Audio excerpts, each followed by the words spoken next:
All right guys, so in this video we're going to talk about one of the most common things that people struggle with when they're around the green is what club do I use? Do I use my putter, my 8-iron, my sand wedge, anything in between?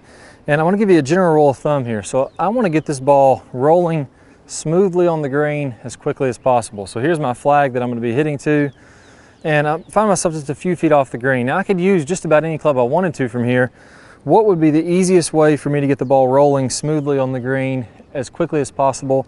And I don't ever want to get that ball hopping and jumping and bouncing any more than it needs to. So here with my putter, I feel like I can do a pretty good job of getting that ball to roll really smoothly. This grass is really nicely, tightly mown, very uniform. It's not going to get a lot of kicks or bounces one way or another. I know I can putt it, and I'm going to be pretty accurate from here. Let's imagine for a second that maybe there was a little rough spot or a sprinkler in the way. I wouldn't want to putt then because then my ball could bounce and kick it offline. But here, this is a perfect spot to be able to putt from and to feel like I can be pretty accurate. So from here, I'm just going to visualize my stroke. I'm going to hit it a little bit firmer because I'm trying to get through the longer grass in the beginning. And I want to also be sure I got a little bit of an upslope. I want to match my shoulders to this slope and make a nice, smooth, easy stroke. There we go. So just a little bit too hard. Overall, pretty decent line. Should be able to get that one up and down. Now let's imagine we go a little farther back and let's see if we still want to use this putter. All right, so now I'm a little bit farther away. Before I had a nice short putt just to get over a few feet of fringe. Now I've got about 15 or 16 feet to get through the fringe. And if I take my putter and I roll through this turf, I'm not real sure that I can get the ball rolling smoothly with the right speed on the green. Because once I get through this kind of longer area, I'm gonna have a tough time judging how far I'm gonna have to hit or how hard I'm gonna have to hit to get it to roll out on that much faster green. So it gets a little bit confusing. Ideally, as I start to get farther away, again, I wanna get the ball on the green as quickly as possible, rolling as smoothly as possible and consistent. I think it's gonna be a better idea to chip it, get it to land over that fringe and then roll out. So here I'm gonna use a 9-iron. You could probably use a pitching wedge, maybe even an 8-iron, but I'm gonna try to land it on the front of the green and get it to roll the rest of the way. Now, one thing to keep in mind, I'm gonna go ahead and take a nice smooth stroke. My weight is gonna favor my left side just slightly, a little bit of forward shaft lean, and as I come through the shot, I'm gonna make sure that my left wrist stays nice and flat. I don't wanna start flipping the club and getting my left wrist to break down like that, so I wanna make sure my wrist stays nice and flat as it comes on through. My hips and my body are gonna have to rotate on through together kind of as one unit as I'm doing this. So as I go ahead and hit this shot, I should be able to land it right on the front of the fringe and it'll roll out right to the pin. There we go, landed about 1 inch on the green, came out about a foot or so short of the pin.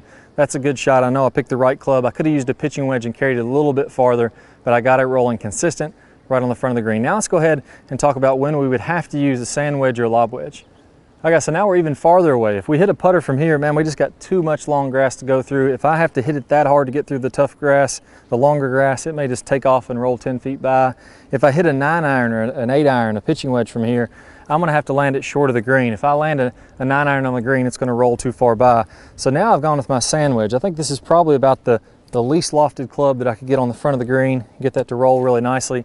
I'm gonna try to land that on the front of the green. Now, keep in mind here, if we're gonna try to get this shot to go up in the air and bite pretty consistently, I wanna make sure that I'm catching this ball fairly thin on the face. I obviously don't wanna hit off the bottom, the leading edge, that kind of thing, but I don't wanna get it way up on the face. I'm also gonna hit it just very, very slightly off the toe. What that allows it to do is kind of catch the ball a little bit extra. It's gonna have what's called a gear effect, and it's actually gonna get a little bit more spin on that golf ball than if I hit it on the sweet spot. So I'm gonna set up with my normal setup. Again, as I come on through, my body and my hands are rotating through together. That left wrist is gonna finish nice and flat, and I'm gonna hit it very, very slightly off the toe. There we go. We said checked up just a little bit, rolled out right beside the green. Follow that rule. Get it on the green as quickly as possible with the least amount of bouncing and extra hopping. Pick whichever club makes you comfortable. And the most important thing here, use every club in your bag when you're practicing. Find your favorite club. If it turns out that I love my sand wedge and I chip awesome with it, I'm gonna use this the majority of the time, but I need to know how to use all the clubs in my bag so that I can have versatility and I can get up and down from anywhere. Good luck to you guys, work hard. I'll see y'all soon. All right guys, hope you all really enjoyed this video. If you did, I got a great drill for you to really bump up your chipping. So now that we got the technique down, let's go ahead and really practice this distance control. I got an awesome drill, tons of fun to do. You're gonna see a preview of that video here in a second. Go ahead and click the link that pops up on your screen. If you're on a mobile device, a tablet, a phone, anything like that, be sure to click the iCard and you'll get instant access to that. Plus you're gonna get 5 bonus videos from our Top Speed Golf system that go over the 5 most important things in the full swing. So good luck to you guys. I'll see you all in the chipping video. If you have any questions or comments, post them in the comments below. Click the thumbs up button, that really helps us out. And remember, subscribe so you'll see our latest videos. I'll see you in the chipping drill. In this chipping drill, we're gonna learn how different clubs are gonna control your trajectory differently.